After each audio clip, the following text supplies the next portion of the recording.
5. Maybe before you do that, General, in your paragraph 81.5, 81 rather, you don't mention among the instances where you say the problem is reflected, you give examples. You don't mention, and I would like to hear your comment about this. You don't mention, for example, loss of exhibits. We've had General Sinona testifying about the loss of drugs that were seized in a drug bust, and he was insistent in his testimony that it had to be an inside job. It had to be somebody who knew that place. So we've got a senior member of the police who says that. And on the second one, you can correct me if my facts are incorrect. I seem to recall that the Al Road drug bust also has issues about the drugs having been misplaced or something. I seem to recall that. You can correct me if I'm wrong. But also, as a member of the public, there's been who reads the media and listens to the news. There's been instances reported of exhibits that were under police control, having been lost through a break-in at a police station or where material is kept and gotten lost. The fact that you don't mention that, is it because you don't have that kind of experience? You don't consider that to be one of the issues? Thank you, Commissioner. I know about them, but they are not under my environment. So hence I said I will talk about my experiences other than talking about something I heard and I don't have facts. Yeah. But by virtue of your position, by virtue of being a member of the SAPS, yes, you are aware that yeah, there are I'm those aware kind of that reported cases. Yeah, drugs were stolen, yes, and whatsoever. And that one of Al Road, the drugs were not stolen. So the police wanted to take the drugs. I see. The other police came and arrested them. Okay. And then that is where the fight is. Okay. And then they said, no, we were doing our job, you came and arrested us, is defeating the ends of justice. So hence they ended opened case against Khan and Kadwa and Brigadier Skove. Okay. No, Yeah. thank you for the correction. So that one, I know of the ones in KZN where a lot was stolen somewhere in Pretoria. We also, my team went to intercept a drug consignment at the harbor there. But unfortunately, they couldn't get the suspect because they were tipped off. But there was a lot of drugs. What we did, we called forensic and we took the drugs back to Pretoria to the lab because we knew when you take it somewhere, it will get lost. So we made such a precaution. But even though a lot of people were not happy, to say you come to my province, you take this and you do this, you take them. Yeah, you stole the drugs. But the drugs were intact, were put on scales and whatsoever, and then taken to the forensic where there is storage for that. Because even the National Commission, I remember once he approached us and said, can you come up with a legislature of disposal of these drugs, because in Brazil they are destroying them immediately before even the case end up at court. We said no, but we need to sit down with NPA because we can't do it alone, and find out a way to say where can we make a change, and say if we found such drugs, we remove some quantity, and then we test, and then we destroy the rest, because if we don't do though, they go back to the street again. Thank you, General. Thank you, Commissioner. General, page 28, paragraph 85, where you deal with the nature of your relationship and details of communication on WhatsApp or Signal with listed persons. I wish to firstly state that I do not use Signal platform. I do not have an active Signal app or account or have utilized Signal on either my work or my personal cell phone. My primary means of communication are my subs issued cell phone and my personal cell phone, both of which they utilize WhatsApp. As stated in my response to the Commission Rule 10.6 notice, for the sake of completeness with regard to WhatsApp messages, I shall repeat my response hereby submit that on the 8th of February 2025, my Samsung Z Fold 5. Please don't read the number into the record. Was stolen at Loftus Stadium in Brooklyn, Pretoria, while attending a soccer match and was stolen at the main entrance. Immediately upon discovering that I could not find it, I suspected theft and contacted the Vodacom call center, reported the incident to block the SIM card, and ITC reference number was issued to me as number 423. You don't have to give the number. Okay. Just that the device was blocked. All right. Paragraph 89. I further acted promptly to contacting Absa Bank to suspend my cell phone banking facility in order to prevent any misuse of my banking applications or related. I did not open a criminal case in relation to the suspected theft. During March 2025, I purchased a replacement cellular phone and continued using the same number, meaning I've done the SIM swap. My intention was to restore my contacts and my WhatsApp messages. Regrettably, WhatsApp messages could not be retrieved as they had not been backed up on my cloud storage. That functionality had not been activated at the time the device was stolen. During 25 April, my second cellular phone bearing number required an update on WhatsApp application. Following the update, device overheated and became non-functional.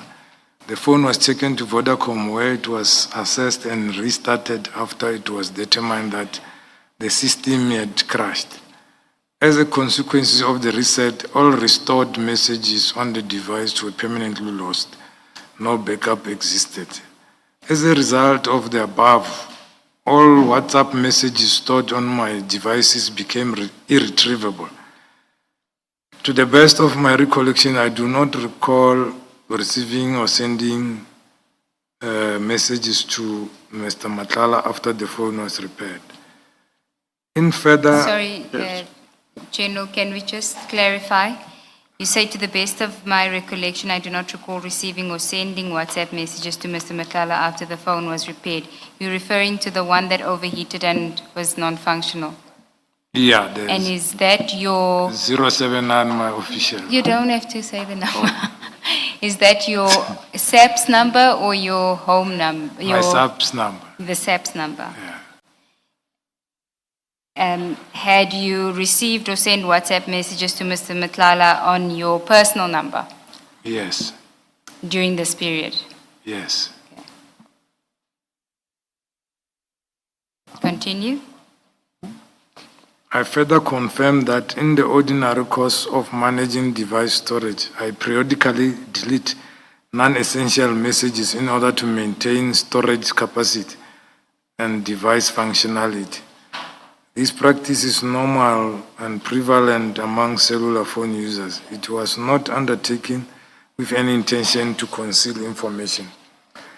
In a continued effort to comply with the Commission's request, on the 30th of January, I contacted Lieutenant Colonel, should I mention the name? You don't have to. Yeah, of the Cybercrime Unit to inquire whether deleted messages could be recovered from my devices. I was advised that the recovery was not possible under the circumstances, particularly in the light of absence of cloud backup and loss of the original device. The Colonel further informed me that DPCI has an arrangement with Sabric, which may have limited technical capabilities in relation to the message recovery. Acting at this advice, I contacted a certain individual in Sabric for assistance. And on the 31st of January 2026, I was advised that after consultation with the technical team, message could only be retrieved if they had been archived or backed up on the cloud, and that only limited number of deleted messages may be recoverable, subject to applicable time constraints. Then I further contacted Sergeant Kosi whether he remained in possession of relevant messages. He informed me that they were retrieved from his seized cell phone device, which are currently in possession of the Commission. In addition, I formally requested itemized billing in November for my private phone at Vodacom, and I attached the proof thereof. But the itemized billing of these phones, which are pay as you go, they are not readily available. And when they were supposed to provide, they say they don't give a second party's number. So I just paid something like 2,800 for nothing because I couldn't get any information, usable information from it. And sorry, just for the record, which number are we talking about, the personal or the SAP? Personal one. Personal. No, the state one, I have the itemized billing, but it shows only the outgoing calls, not the incoming. Okay. But no messages either. It will show that you phoned on this time and whatsoever.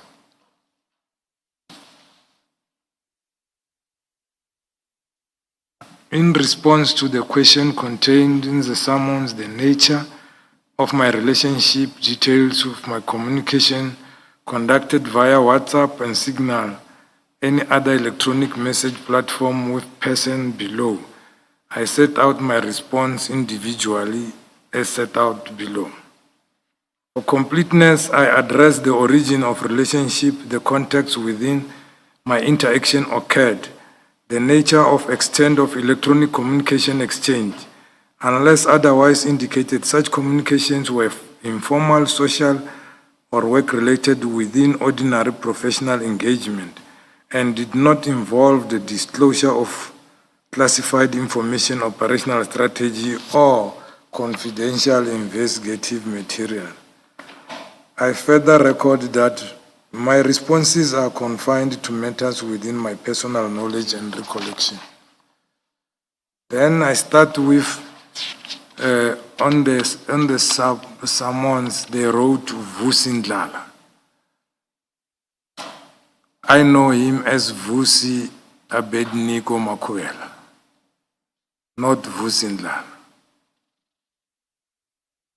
I know Vusimuzi, who is known as Vusi Abednego Makuela. I was introduced to him during 2019 by my friend and colleague, the late Brigadier Mudisa, who at the time served as a provincial head, Gauteng Organized Crime Investigation. Brigadier Mudisa informed me that Mr. Vusi Makuela was assisting him in relation to certain investigations, and further indicated that he was regarded as a reputable traditional healer, of which I confirm I've seen the certificate. Did Brigadier Mudisa tell you what the nature of the assistance was? Yeah, it was providing information on cases which he was investigating, which he was following up. In what manner exactly? Would he ask him to what? Do a divination of what had happened, who the suspects were, or how exactly would the assistance manifest? Yeah, like I know Miss Mulwantwa. She's got capability. She knows a lot of people in a lot of circles where we were doing investigations. So maybe I'm afraid to say what type of investigations because I don't want to. You see, in my language, there's something called ububula. So you go to a traditional healer and you ask them, No. "Ndicela ubhule." No, it was not like that one. It was like information, like you get from a source who knows what happened. Ukugula, yes, we were going for Bula, something. not gula. BHU, B for boy, Oh. H for hotel, U. That one, Commissioner, that one, it was personal one, not about the work. About the work, it was information or intelligence related.